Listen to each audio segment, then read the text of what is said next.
Então, hoje nós estamos começando as nossas pregações na Epístola aos Hebreus.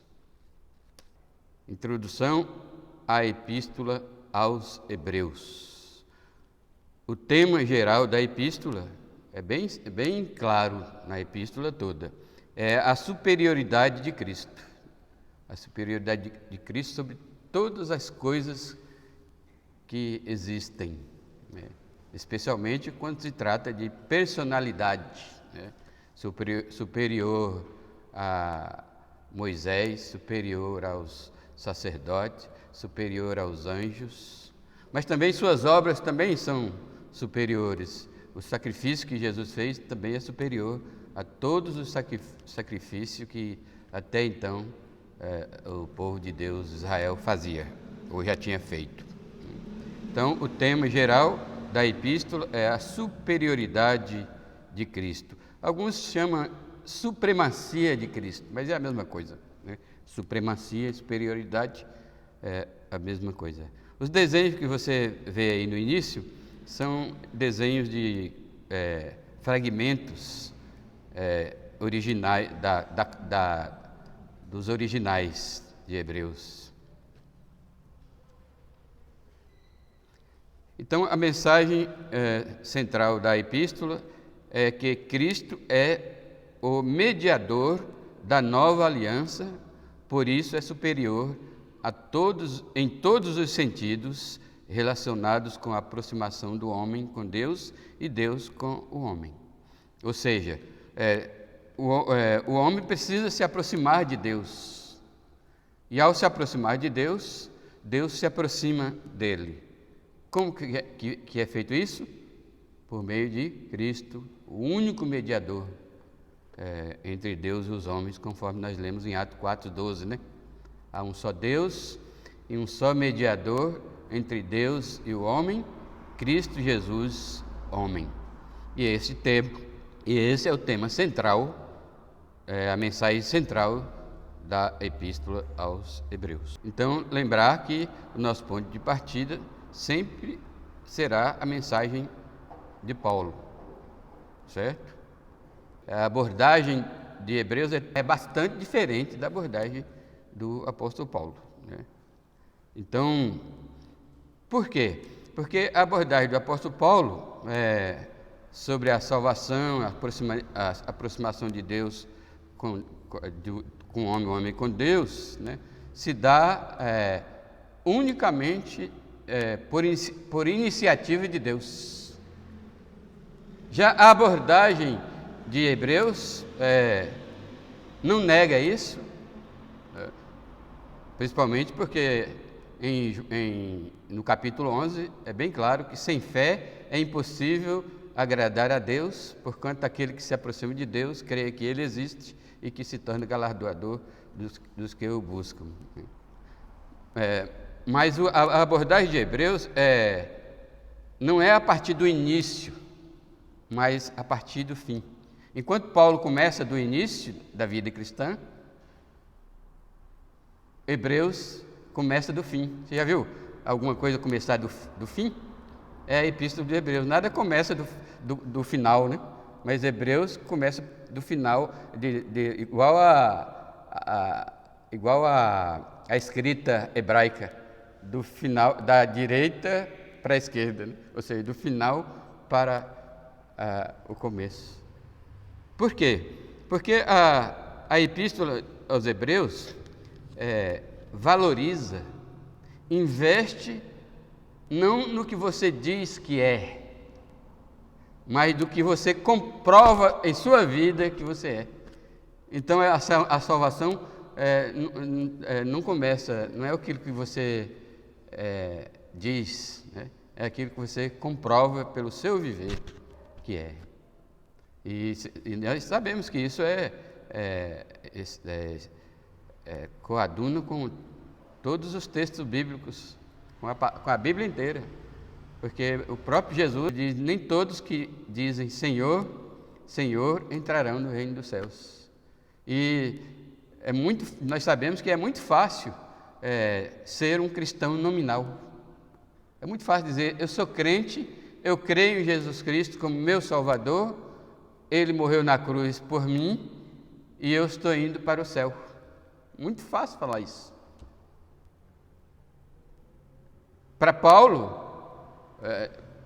assim, no sentido da graça de Deus, isso é forte, né? Tem um peso grande. Mas para para o autor do livro da Epístola aos Hebreus, ele quer ver você frutificando, né? Então, se você se converteu, perseverou e morreu na fé, é isso que é importante para o livro de Hebreus. Soa um pouco estranho esse comentário, mas se você ler o livro de Hebreus, o tempo todo ele está pedindo para você provar a sua fé. E o tempo todo ele está pedindo para você não se afastar de Deus. O tempo todo ele está advertindo os crentes sobre a possibilidade de cair, né? Paulo não faz essa abordagem, porque para Paulo é a doutrina da perseverança dos santos. Você é salvo pela fé, por meio da graça, e a própria graça faz você perseverar. Isto é a teologia das epístolas de Paulo. Mas, assim como Tiago e outras epístolas, não é só Hebreus não, a abordagem de Tiago é a mesma, a abordagem de João é a mesma nas epístolas, né? O que esses autores querem ver é você chegar até o fim, né? É o que diz em Apocalipse: guarda o que tens para que ninguém tome a tua coroa, e aquele que permanecer até o fim será salvo, né? Isso não significa salvação por mérito ou por boas obras.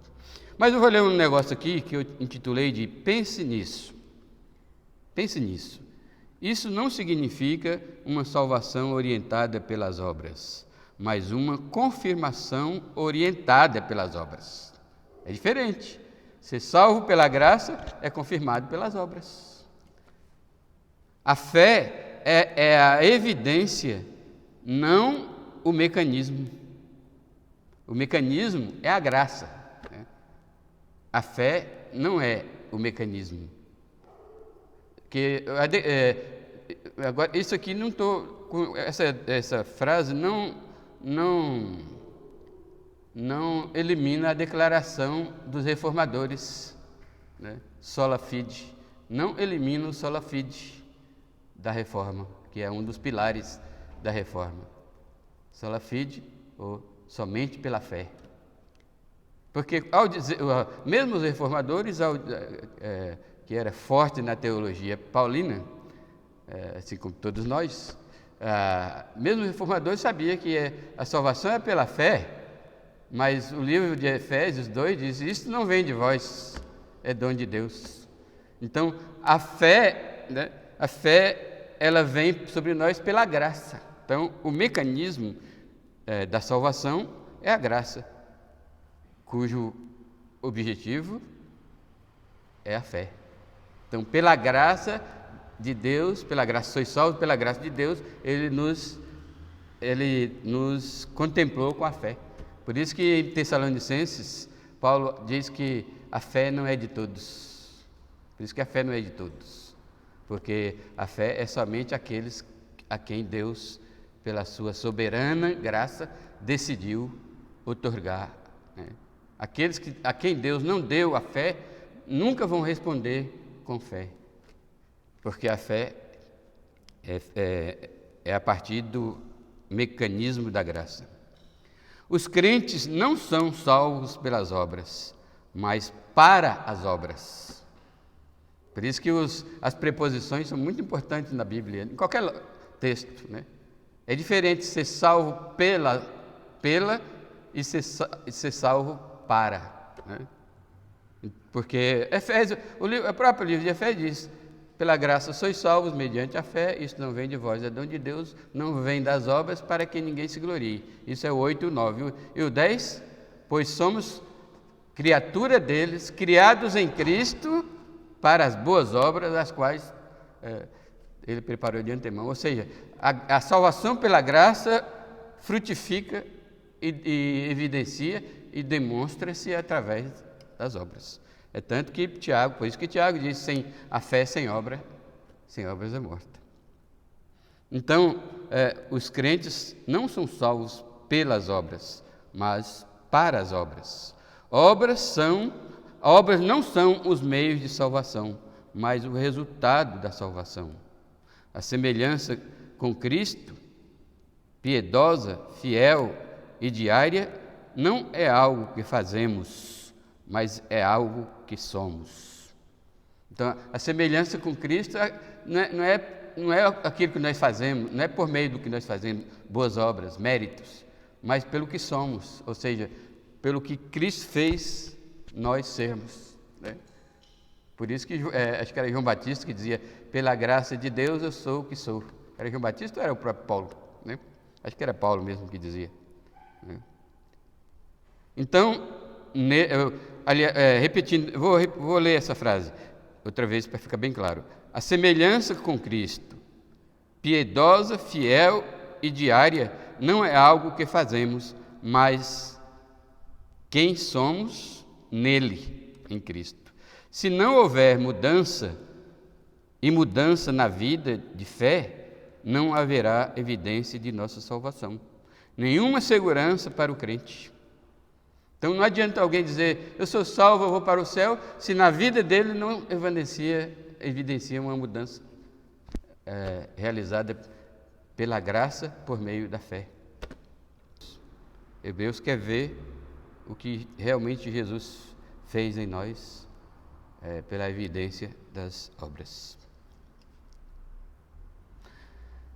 Aí, primeiramente, nós vamos verificar as características, para a gente entender quais são as características do livro de Hebreus. Né? Como todos os livros da Bíblia, o intérprete tem que esforçar, entre aspas, para ser transportado para o lugar do leitor original das epístolas. Né?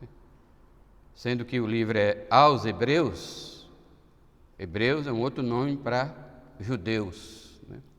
Sendo que o livro foi escrito para uma comunidade judaica, então o livro de Hebreus busca nortear a interpretação daqueles crentes em Cristo, mas que ainda estava arraigado ao judaísmo. Inicialmente, Hebreus não tem o formato de uma carta, como as cartas de Paulo, né? E as outras cartas? Por quê? Porque não tem uma introdução, uma saudação, né? Hoje em dia, os neopentecostais, e isso já está no meio das nossas igrejas, está na mente e nos lábios de muitos dos nossos pastores, né? Da maioria dos pastores batistas regular, a frase graça e paz, irmãos.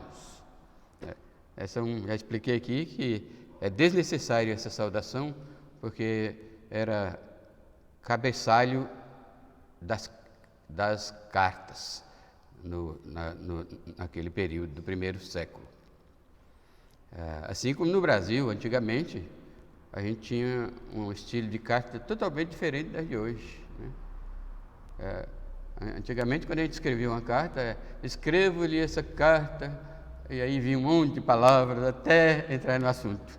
Hoje não, as cartas já entram no assunto. Né? Então, pelo contrário, ela tem um estilo de sermão. Né? Parece mais com uma pregação do tipo Atos 2, né? Pregação de Pedro, do que uma carta. Somente no final, no capítulo 3, que ela tem um cheirinho de uma carta, inclusive com certa semelhança às cartas de Paulo. Hebreus a outra característica da epístola, Hebreus é uma explanação, certo? Uma explicação acerca do conteúdo da nova aliança. Né? Por isso que o tema geral é Cristo é o mediador da nova aliança. Então,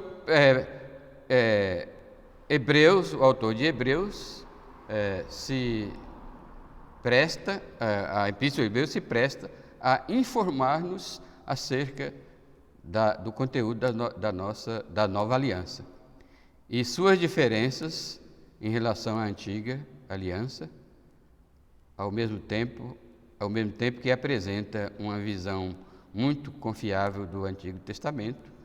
O livro de Hebreus se esforça para carimbar, autenticar o Velho Testamento, ao mesmo tempo, em segundo lugar, que é uma comprovação, uma comparação entre a antiga e a nova aliança, o tempo todo, ao demonstrar a superioridade de Cristo sobre tudo.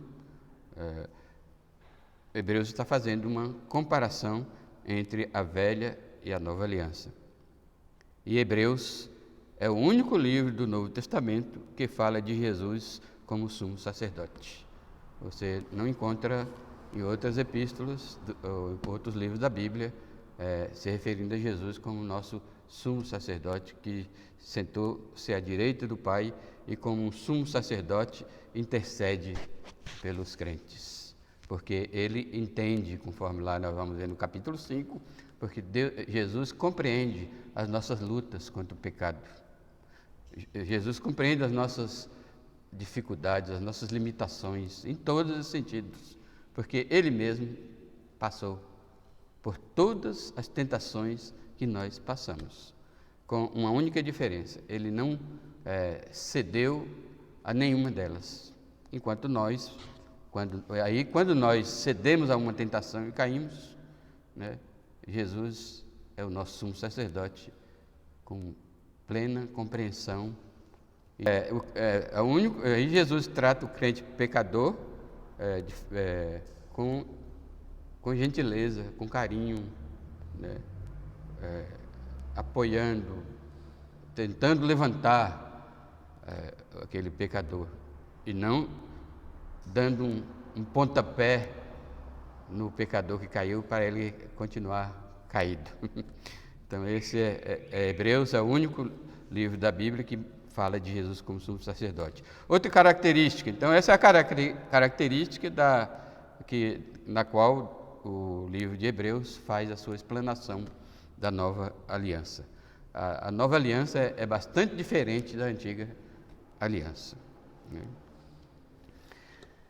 Hebreus, outra característica Hebreus é em sua maioria, advertências contra a queda daqueles que se auto-afirmam crentes ou a volta para o judaísmo. Então, como é a Epístola aos Hebreus, aqueles crentes em Cristo Jesus, Hebreus ainda estava arraigado ao judaísmo e não queria por nada desarraigar, deixar de vez o judaísmo.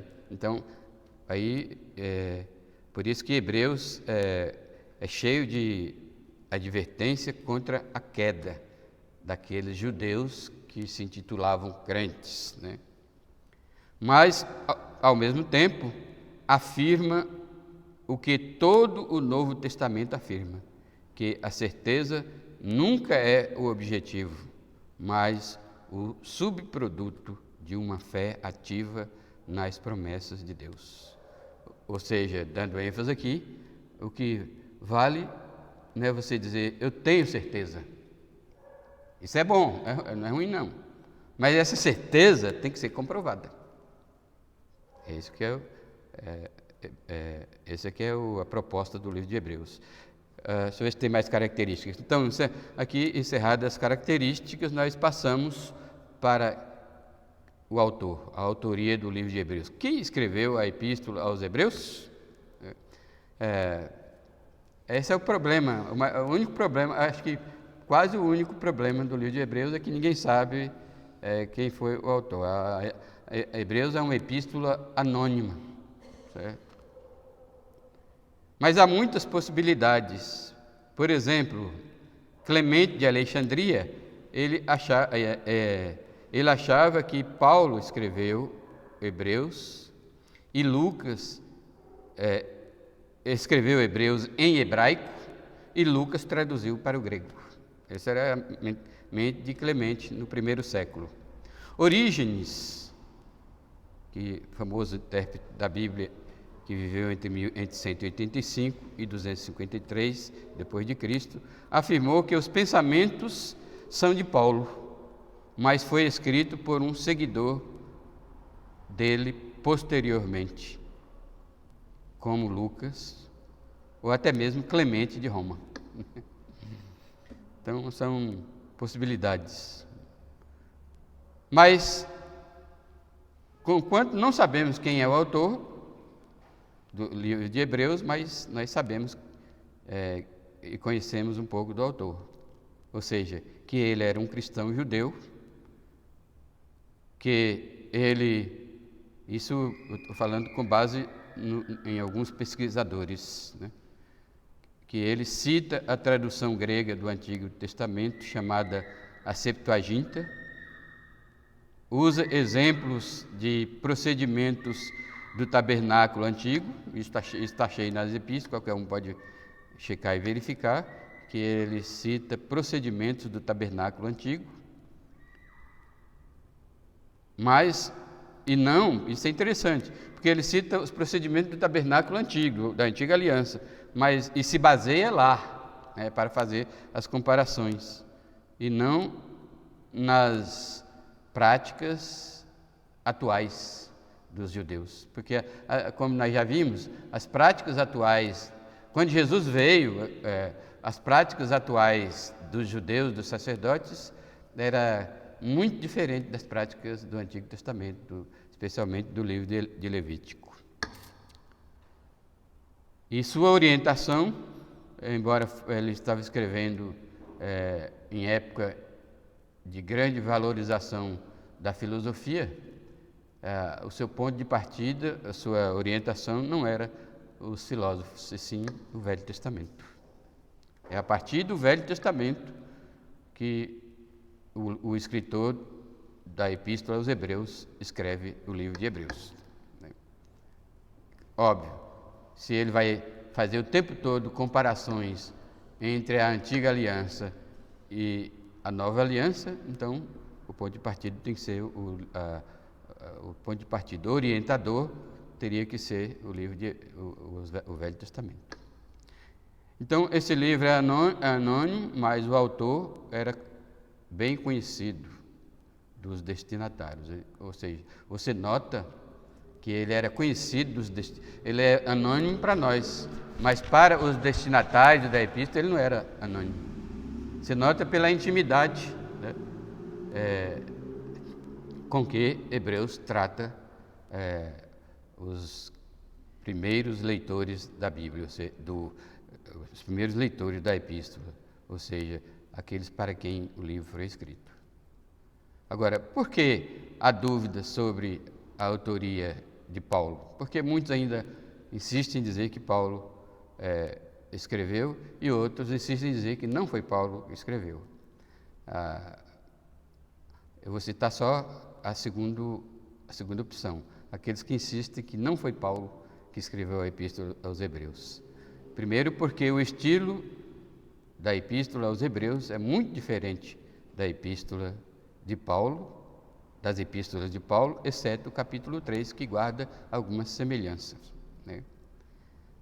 A outra coisa é o vocabulário diferente, né?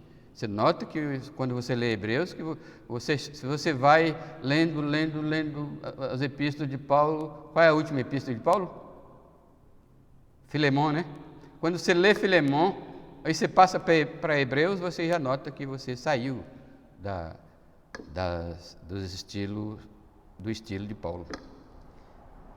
Mais uma coisa, existem diferenças sutis no uso e na ênfase das palavras e frases. E por último, quando Paulo se referia a amigos e colegas de trabalho, né, primeiro um irmão, né, o nome da pessoa vinha primeiro. Títico, Timóteo, meu filho amado, Epafrodito, o mensageiro, etc. Hebreus não, menciona primeiro o fato, depois o nome. Né?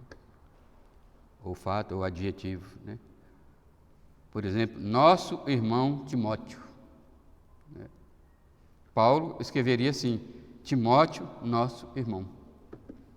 As ordens dos tratores não alteram o viaduto, né?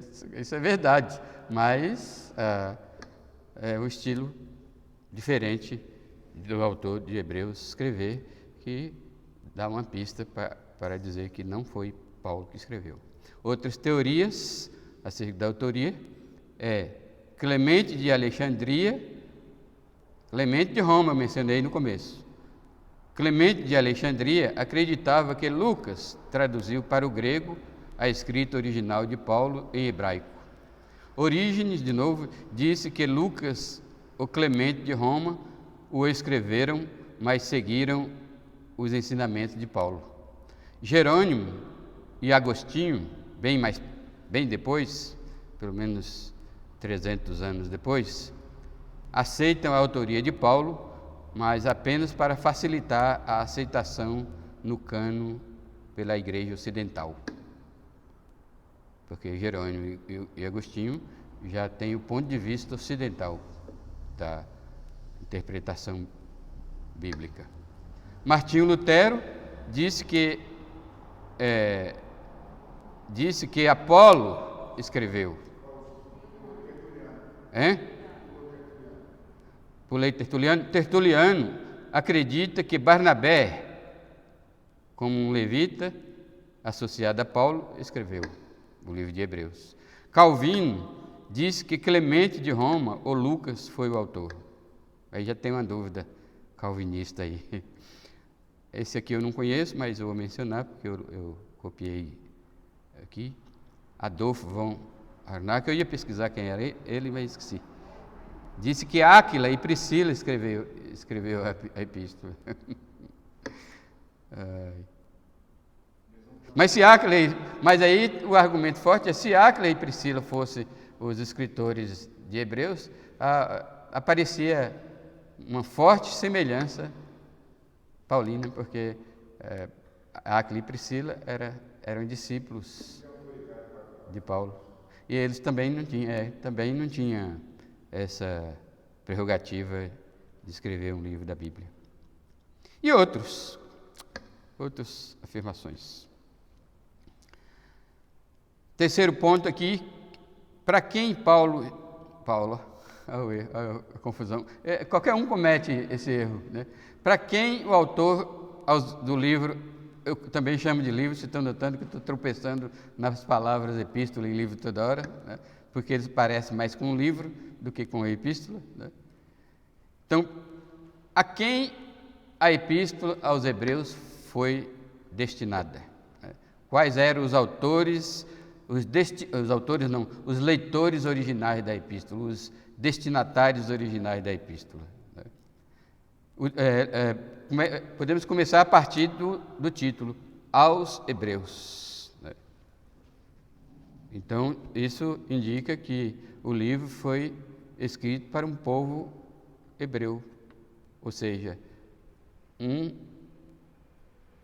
todos os judeus em geral, especialmente para o grupo cristão.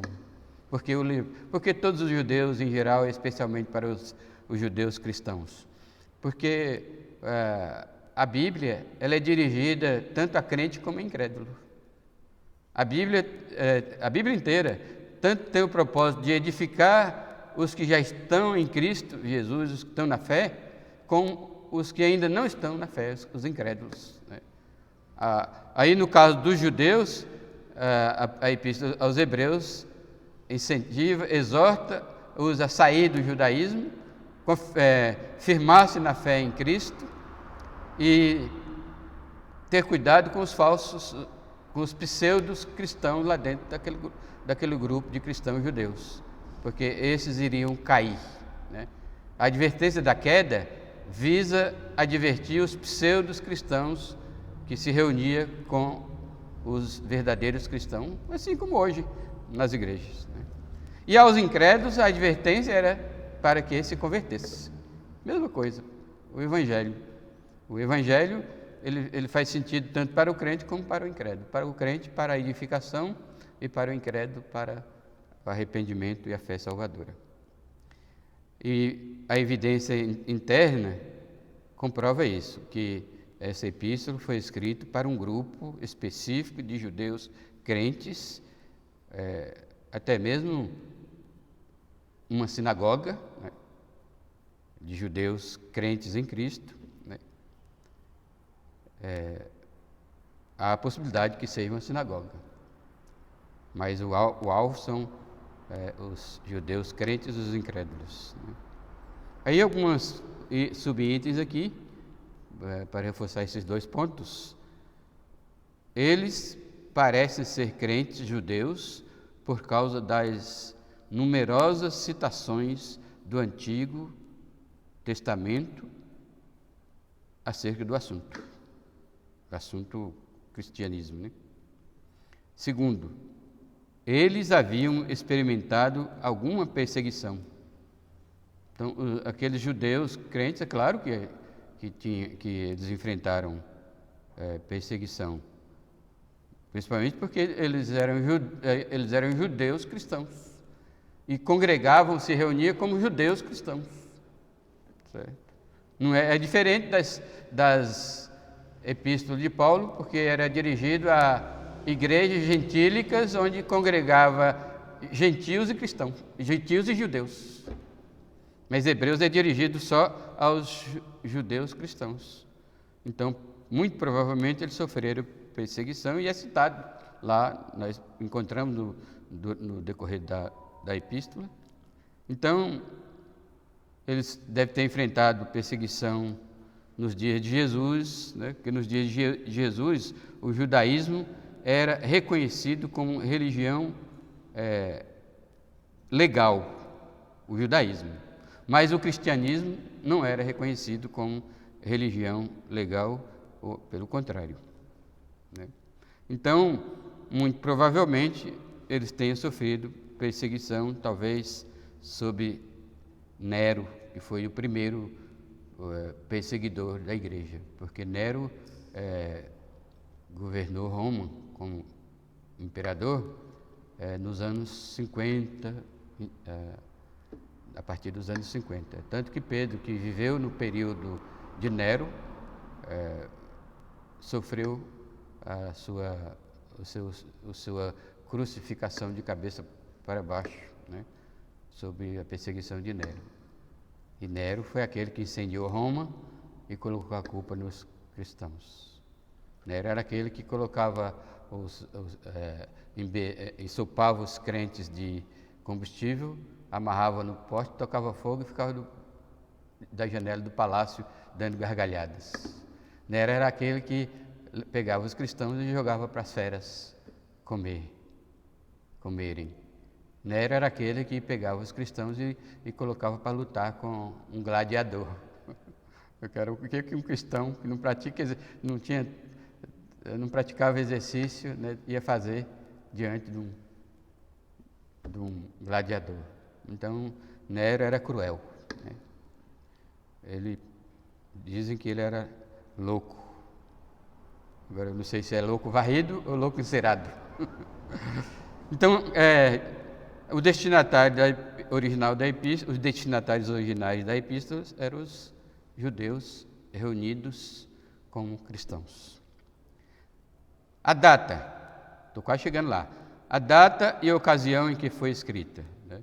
Algumas constatações importantes. Primeiro, pouco antes da destruição de Jerusalém pelo general romano Tito, em 70. Então, foi antes dos anos 70. O autor menciona o companheiro de Paulo, Timóteo, pelo nome. Então, era alguém contemporâneo de Paulo. Nós sabemos que Paulo escreveu nesse período, entre os anos 50 e 70. O autor se refere aos sacrifícios contínuos no templo. O autor menciona perseguição que pode caber nos dias de Nero. O autor incentiva os leitores a não retornarem ao judaísmo e a seus rituais. Aí a conclusão acerca da data em que foi escrita a epístola a partir dessas informações é que não foi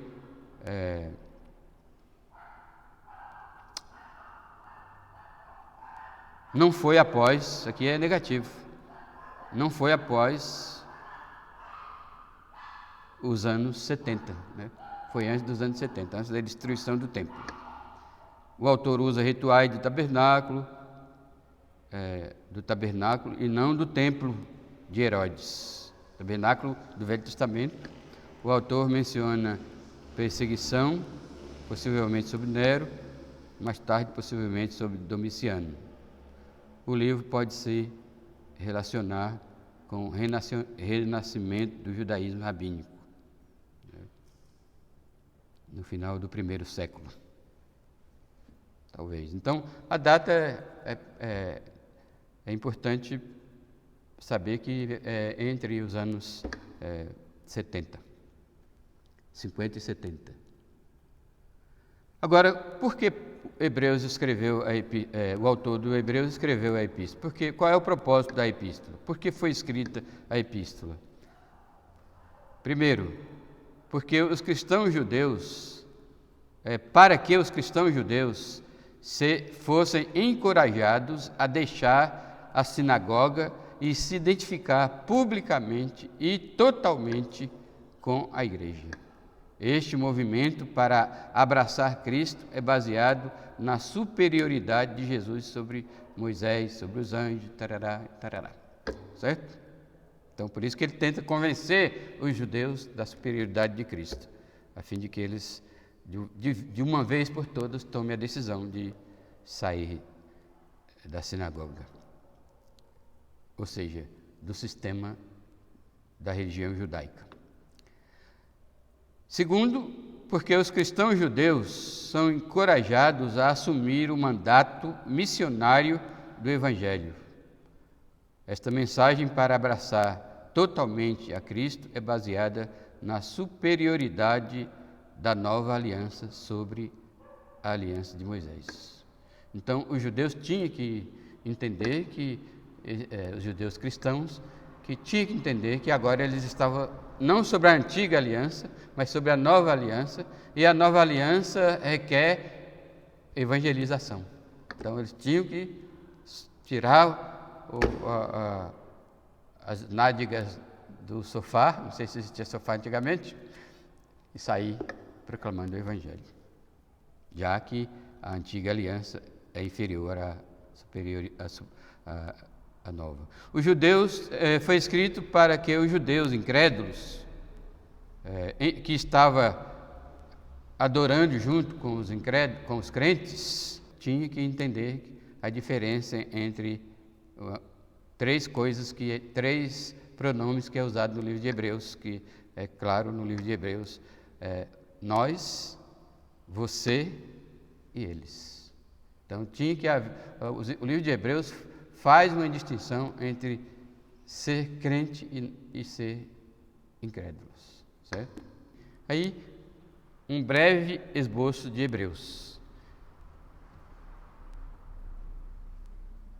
Não significa que eu vou seguir esse esqueleto aqui, só para a gente entender o livro de Hebreus, começar a entender.